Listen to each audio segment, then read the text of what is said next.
समाजवादी पार्टीचे प्रदेशाध्यक्ष तथा आमदार अबू आझमी यात सोलापूरच्या दौऱ्यावर आले होते। या दौऱ्यात त्यांनी राज आणि उद्धव ठाकरे यांच्या एकत्र येण्यावर भाष्य केले आहे। तसेच मत्स्य आणि बंदरे विकास मंत्री नितेश राणे यांच्यावर नाव न घेता जोरदार हल्लाबोल केला।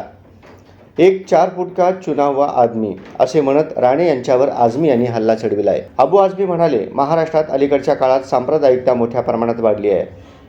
एक चुना हुआ आदमी 4 फूट का है, उसकी कुछ हैसियत नहीं है, पण जाहीरपणे सांगतो आहे की आमचं हिंदुत्ववादी सरकार आहे, पण हे सरकार धर्मनिरपेक्ष सरकार आहे असे आम्ही म्हणतोय। देशात संविधान आहे आणि संविधानाची 2 वेळा शपथ घेणारा माणूस नितेश राणे एकदा आमदार झाल्यानंतर आणि दुसऱ्यांदा मंत्री झाल्यानंतर शपथ घेतो, सांगतोय की आमचे हिंदुत्ववादी सरकार आहे, आम्ही मशिदीत घुसून मारणार, मशिदीवरील स्पीकर उतरणार, अशा गोष्टी महाराष्ट्रात होत आहेत असेही आझमी म्हणाले। इस्रायल इराण युद्धासंदर्भात भारताने न्याय केला पाहिजे। आम्हाला वाटतं इराणला पाठिंबा दिला पाहिजे। आताचं सरकार आहे ते फक्त निवडणुका जिंकण्यापुरतं आहे। ज्या मोठ्या नेत्यांचा पराभव झाला आहे त्याची चौकशी झाली पाहिजे। निवडणूक आयोग भाजपच्या हातचं खेळणं झालं आहे असा आरोपही अबू आझमी यांनी केला। अमेरिकेच्या इराण हल्ल्यावर आझमी यांनी भाष्य केलं। अमेरिका म्हणते, भारत पाकिस्तान युद्ध आम्ही बंद केले, हा आपला अपमान आहे।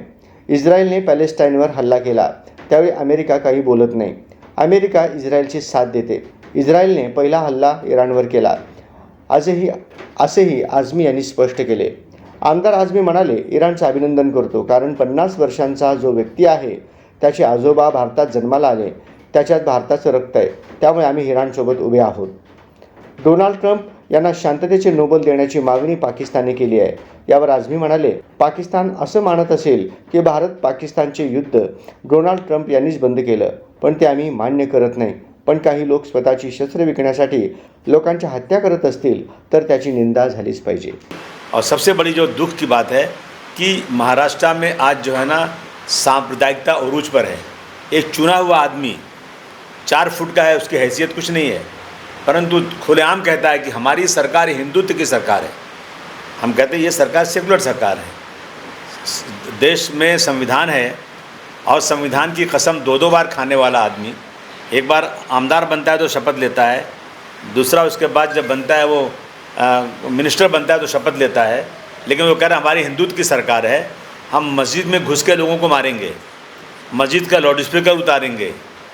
इस तरह की चीज़ें महाराष्ट्र में हो रही हैं।